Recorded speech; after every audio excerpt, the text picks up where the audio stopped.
It's Wednesday, and that means it's time for Healthy Living. Joining us today is Dr. Scott Gifner from the Dermatology Center of Indiana, and we're here today to talk about psoriasis. Thank you for joining us this afternoon. You're welcome. Tell us a little bit about what psoriasis is, first of all. Well, psoriasis is unfortunately a chronic skin condition that a lot of patients will suffer from. It's typically a genetic condition. Many times patients who have family members that have it will also get psoriasis. A lot of times those individuals will have scaly, red, large areas or rashes on the elbows and the knees, the scalp.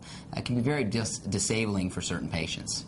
And so if people have this, what can they do? Is there anything to cure it? Well, one of the things about it is it's really not a cure for psoriasis, but we can really control psoriasis to a point where patients are able to go ahead and have a relatively normal lifestyle.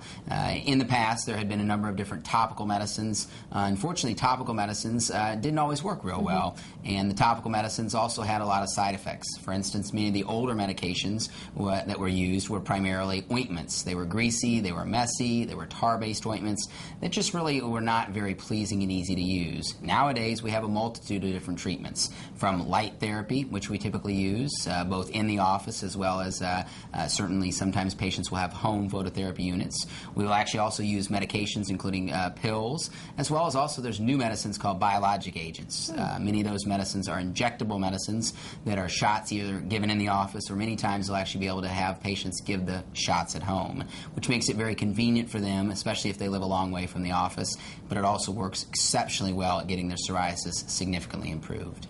So is this kind of a thing where it may go away for a while and then flare up again, that sort of thing? Yeah, it is, and a lot of times the flare-ups can be related to a number of different things. For instance, a lot of patients will get significantly improved in the summertime.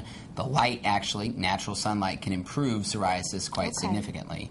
For other patients, a lot of times they'll get significantly worse in the wintertime because they don't have that ability. So it is a chronic condition that can come and go, wax and wane, but with the treatments, a lot of times patients can stay clear throughout the entire year.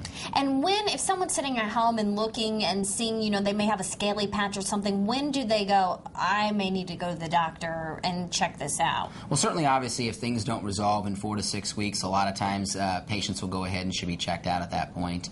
Certainly, obviously, if it's spreading or becoming worse, that is certainly an indication to go checked out by the physician. And is this something that happens with children all the way through adulthood, or does it tend to specify with one age group? What I typically see is a lot of times patients that I come in will be adults, but they'll have initially gotten psoriasis or been diagnosed with psoriasis as a child. Other patients a lot of times will be diagnosed at a later age. Alrighty, well, thank you so much for joining us this afternoon and telling us all about psoriasis. Very useful information. Thank you. You're welcome. If you'd like some more on healthy living, just go to our website at WTHI-TV.com. News 10 at midday. We'll be right back. Stay with us.